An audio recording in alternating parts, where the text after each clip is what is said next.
shootings and have been absolutely targets of this war. And I'm still seeing it now, despite several months into the ceasefire. Since January, 22 hospitals and healthcare centres in Gaza have been attacked, according to the World Health Organization. And as of now, there are only about a dozen partially functioning hospitals in the Strip. Hospitals are supposed to be safe spaces. They're supposed to be somewhere where people go for healing.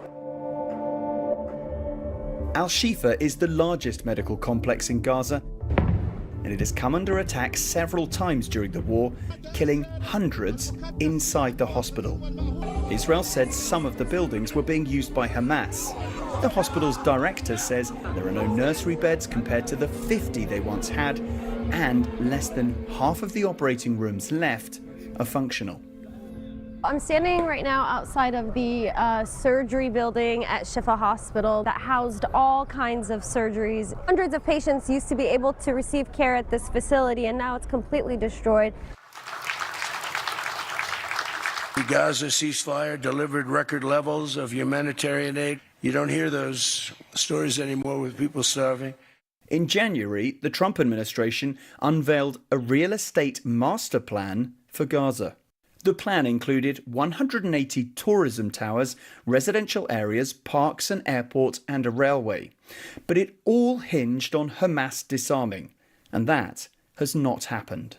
In the beginning, we were toying with the idea of saying, let's build a free zone and then we have a Hamas zone. And then we said, you know what, let's just plan for catastrophic success. Hamas signed a deal to demilitarize. That is what we are going to enforce. People ask us what our plan B is. We do not have a plan B. Without a plan B, Gaza was split into two, meaning Gaza's more than 2 million people were crammed into less than half of the western part of the Strip.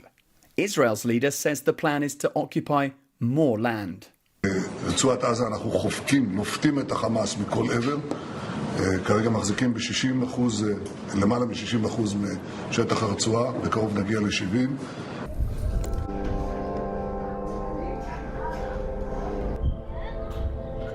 اطلب ياما من عمه اقول لها نفسي في البوزه يشتري لي بوزه، قلت لها لا عيب عيب يا ماما حرام عيب، احنا بنشحد من وقتش بنشحد. سكتت يعني نفسهم في كل حاجه مش لاقين ولا شيء. احنا ايش ذنبنا؟ ايش ذنب الشعب الفلسطيني؟ ايش ذنب الاهالي احنا البريين؟ احنا فيش اجرمنا؟ احنا ايش عملنا؟ يلا امسكي في ايدي. تعالي تعالي. عاملين في الله وفي وعد وفي خوات وعد كمان، انه يدرسن ويتعلمن وكله 100% يعني. هذا صار عندي إعاقة، ما في حدا يساعد، ما في حدا يخوض، ما في حدا يقبضني، ما في شيء. بس خلص هذا كتبة ربنا علي. In a ceasefire, there are still threats from Israeli airstrikes that echo across encampments like these. Gaza's health ministry says Israeli attacks throughout Gaza have killed over 1,000 people since the US brokered October ceasefire deal between Israel and Hamas. Israel says each time it is targeting terrorists. As strikes continue, Ward's father remains focused on the survival of his children. لكن لليوم بتخاف، بتقول لي يا بابا طخ، يا بابا في قصف، يا بابا، وبتيجي جنبي وبتخبى فيا أو في أمها زي هيك. البنت لسه صغيرة يعني بتخاف. الكبار بخافوا عندي وما فيش، ويعيشوا أولاد يطلعونا يعملوا لنا جوازات سفر ويوفروا، معناش نركب نطلع، معناش يوفروا لنا جوازات سفر، يوفروا لنا شو نطلع يا عمي نعيش نص العيش اللي عايشينها الأجانب برا.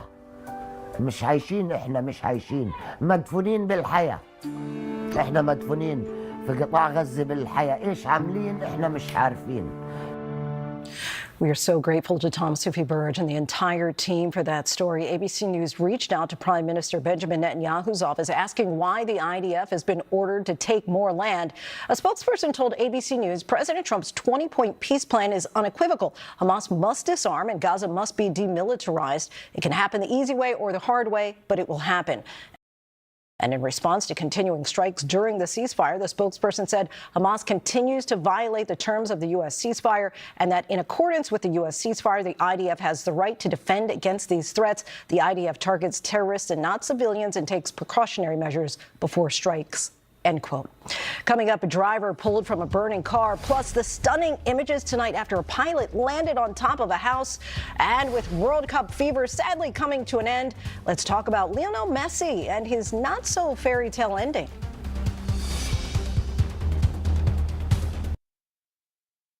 On the 250th anniversary of our nation. Graso arriba, seco en las puntas. Por eso uso el nuevo Fructis borrador de daño contra el grasa de Garnier. My work is easy because I use ClickUp. Here's how I keep track of all my tasks. I start by brain dumping everything I need to get done in a list view. Next, I set a priority and a due date to keep things on track.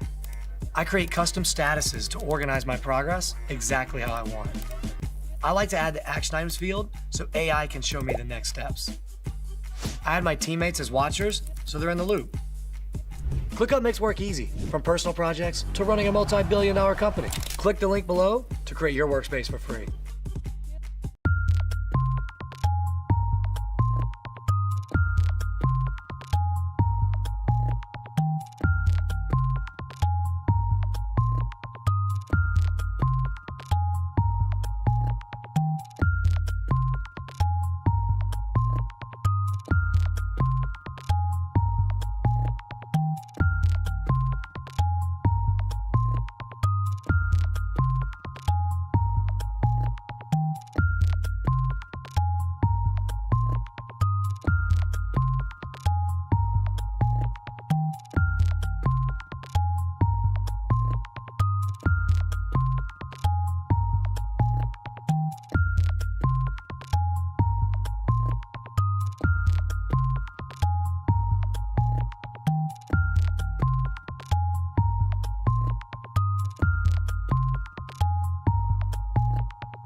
A podcast version of 2020, available free wherever you listen. ABC News, honored winner of 8 Emmy Awards for excellence, more than any other news organization. ABC News, honored winner of 8 Emmy Awards for excellence, more than any other news organization, and winner of a prestigious Peabody Award. Most honored, most watched. Thank you for making ABC News America's #1 news. A driver gets trapped inside a burning car. A pilot makes a dangerous landing, and the search for a dog who went for a swim in the San Francisco Bay. These stories and more in tonight's rundown.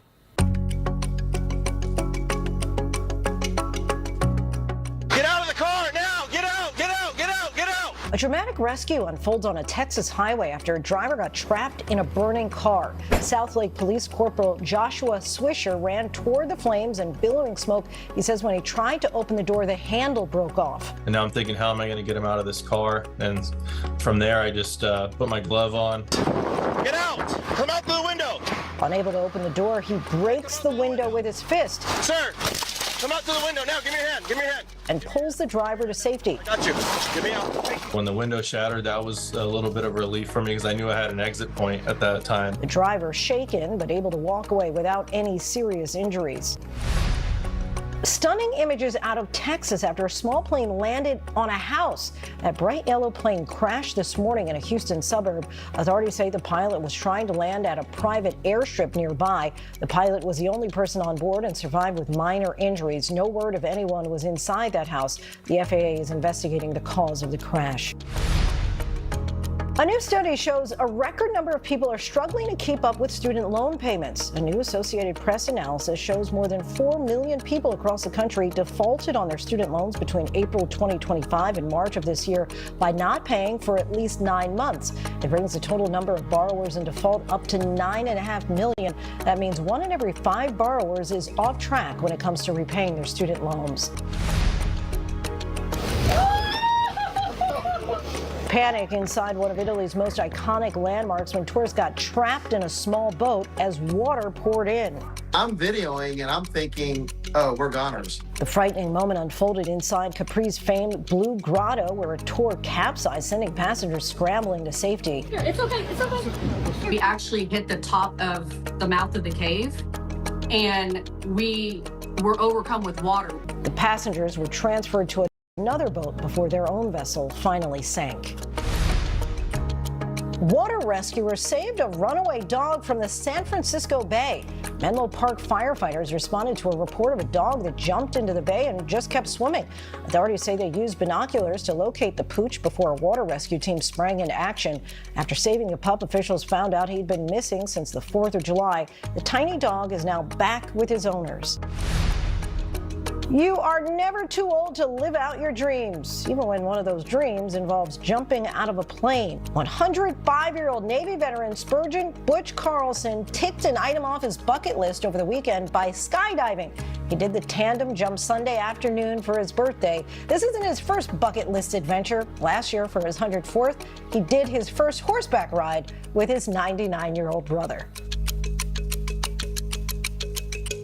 The World Cup came to a dramatic end last night. Spain defeating defending champs Argentina 1-0 to secure its second ever World Cup. Joining us now to break down the match and the tournament as a whole is Justin Tinsley, senior writer at ESPN's Anscape. Justin, thank you so much for joining us. I'm so glad my floor director, Flavio Juar, who is a huge Argentina fan, he showed up for work today. I wasn't sure if it was going to happen. The World Cup final, of course, it was a nail-biter, still tied heading into extra time. How did Spain finally break through against Argentina? Quite simply, they were just the better team, not just against Argentina, but against the entire field. They gave up one goal the entire tournament, Lindsay. They suffocated teams. They beat them up. Just stepping on the field with Spain was an intimidation factor all by itself. How good were they? Lionel Messi didn't have any shots on goal yesterday. And look, we're in America and NFL training camps start this week. I have an historical comparison for anybody that's watching right now. This 2026 Spain team is the equivalent of what the 2000 Baltimore Ravens defense was. All-time great, all-time dominant. They would strike fear in any opponent they stepped on the field with. They were just that damn good. That is how good this 2026 Spain team is, and honestly, how they'll be remembered historically. Spain also became the first country to hold both the men's and women's World Cup titles simultaneously. What gives them the edge over other countries? In the last 5 years, and this is crazy, this is a crazy stat. I even had to look it up to confirm that it was true. In the last 5 years, Spain has won a total of 16 titles spanning from the senior level, the World Cup, all the way down to the under 17 level. And that's just a testament of the investment in the infrastructure that Spain has made in soccer, football, whatever you want to call it. And not just with the national team, but every level of competition that they have. And this is just a testament to the investment that the country has made into the game. Back to Argentina, it remains to be seen whether or not this was Messi's last match in an Argentina jersey. If it was, what impact does he leave on the international game? It honestly goes without saying, but I'm just going to say it anyway. Like, he's arguably the greatest to ever do it. And he's held to plan for, depending on who you ask. But he's also having to watch play the game at the same time. And also this, too, from a business perspective, marketing and branding, he's a savant.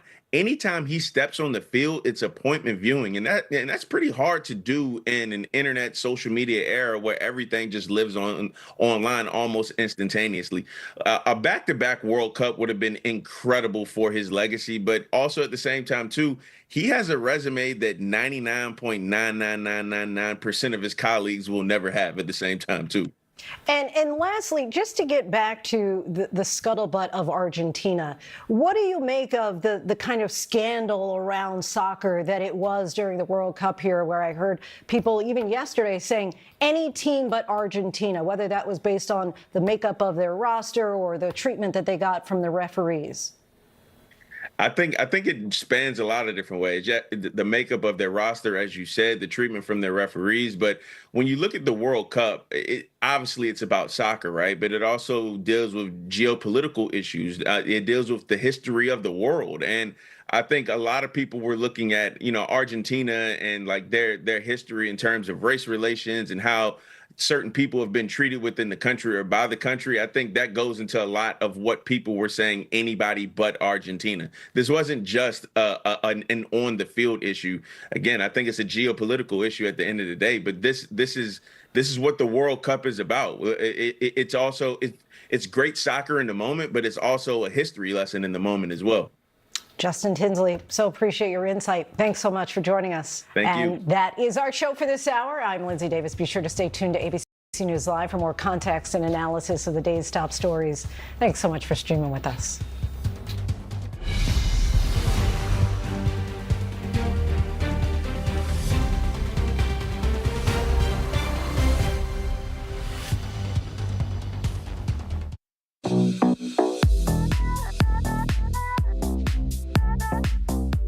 Welcome back to ABC News Live. First, it's time for some secret savings with our friend GMA Lifestyle contributor Lori Bergamato. So Lori loves a great deal, and she loves to bring them to us. And all you have to do to take advantage is scan that QR code in the bottom left corner of your screen. So, Lori, I already like what we're shopping for today. Isn't this? This feels so nice. Amazing? I can't even tell you. I know.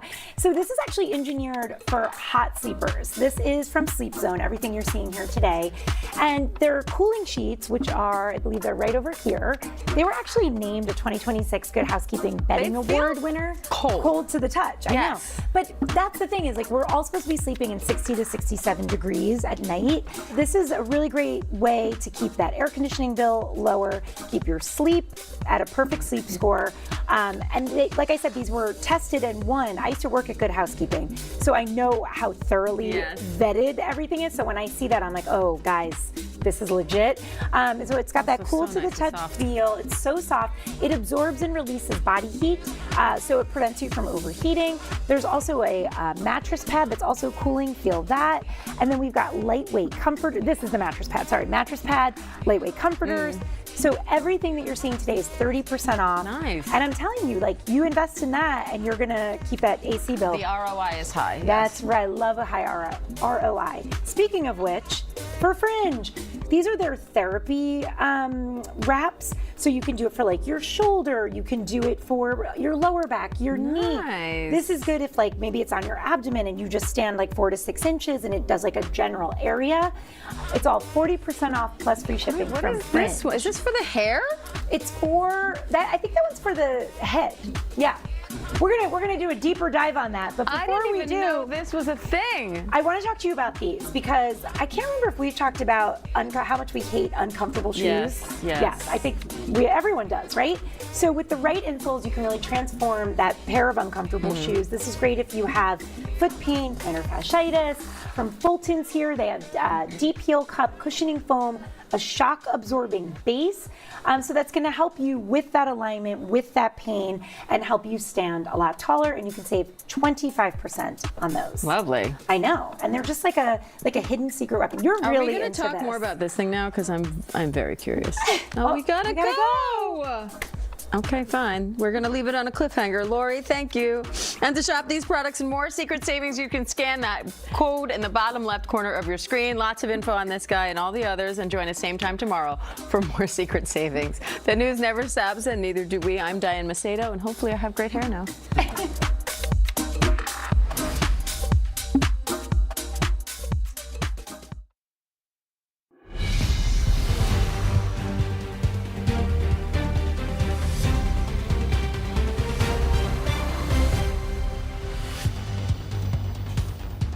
Good evening, everyone. I'm Lindsay Davis. Thank you so much for streaming with us. Here are the headlines at this hour. The U.S. has launched attacks against Iran for a 10th straight day, according to CENTCOM. This comes after Iranian missiles hit a U.S. base in Jordan over the weekend, killing 3 U.S. troops. President Trump has vowed retaliation, saying Iran will pay for the American deaths. The Trump administration has announced an additional 50% tariff on certain Canadian goods, citing Canada's retaliation to Trump's tariffs last year. The latest tariffs take effect in 30 days and are set to impact a wide range of products from dairy to alcohol and construction materials. New tonight, Ford is recalling close to 400,000 cars. The National Highway Traffic Safety Administration says the second row seat could move unexpectedly, which may not properly restrain someone during a crash. The recall affects certain Aviator and Explorer models from the newest models dating back to 2020. Ford is not aware of any injuries tied to the issue. Owners will be notified by mail starting next week. But first, we do begin with an alarming scene outside Federal Plaza in New York City. A former U.S. Army veteran accused of trying to set a federal building on fire. Dramatic video allegedly shows the suspect pouring gasoline on a stairwell before lighting it with fireworks. The suspect was wrestled down to the ground just moments later, accused of being armed with items like axes, a hammer, and a machete. Our chief investigative correspondent Erica Tursky leads us off from the scene. This is the moment a former U.S. soldier tries to set fire to the federal building in New York. Guys, oh my God! Flames and smoke crawling up the facade in Lower Manhattan this morning as immigration hearings were set to begin. The FBI calling it an anti-government attack. Watch as the suspect, identified as 43-year-old Andrew Arabaca, splashes gasoline onto an outdoor stairwell, ignites it with fireworks, and runs off. Oh my God! Mr. Arabaca came armed with bad intentions. He had 2 axes, a hammer, a machete, and 3 knives, fixed blade knives, 6 incendiary devices or fireworks, and he had some other destructive items. Arabaca, immediately grabbed by federal police, wrestled to the ground and taken into custody. The FBI says they located anti-ICE literature along with 2 pellet guns from which the suspect fired several shots. He is an anti-American, anti-government extremist. He did say he was targeting the building and he was okay if he hurt or killed people going in and out of the building, whether they were federal employees or civilians. 26 Federal Plaza houses immigration court, where masked ICE agents have been making arrests. It has been a focal point of protests over the president's immigration crackdown. Our thanks to Erica Tursky. Turning now to America's escalating war with Iran. Tonight, the Pentagon says U.S. forces have launched a 10th straight day of strikes. This as President Trump warned Iran will pay for killing American troops over the weekend. ABC's Martha Raddatz reports from Jordan tonight. This is the moment Iranian missiles struck a U.S. base here in Jordan, killing multiple soldiers. Video circulating online showing massive explosions. One missile striking a housing container unit, according to sources, although it is unclear whether that is where the fatalities occurred. Tonight, U.S. Central Command identifying 2 of the soldiers killed, the youngest, 19-year-old Private Isabella Gonzalez of Texas, and 25-year-old First Lieutenant Tyler Feehan of Hawaii. Officials say human remains found are likely those of a 3rd missing service member, still unidentified. And in Iraq, where Iran has unleashed a relentless missile and drone assault, the U.S. says an additional U.S. service member was killed during the controlled detonation of a downed Iranian attack drone. President Trump vowing retaliation, warning Iran will pay many times over for every American soldier killed. And tonight, the U.S. launching new attacks on Iranian military targets for the 10th straight day. Our thanks to Martha Raddatz. Let's stay on this topic now and bring in former National Security Council Director for Counterterrorism, Javed Ali. Thank you so much for coming back on the show. A month ago, the Trump administration was touting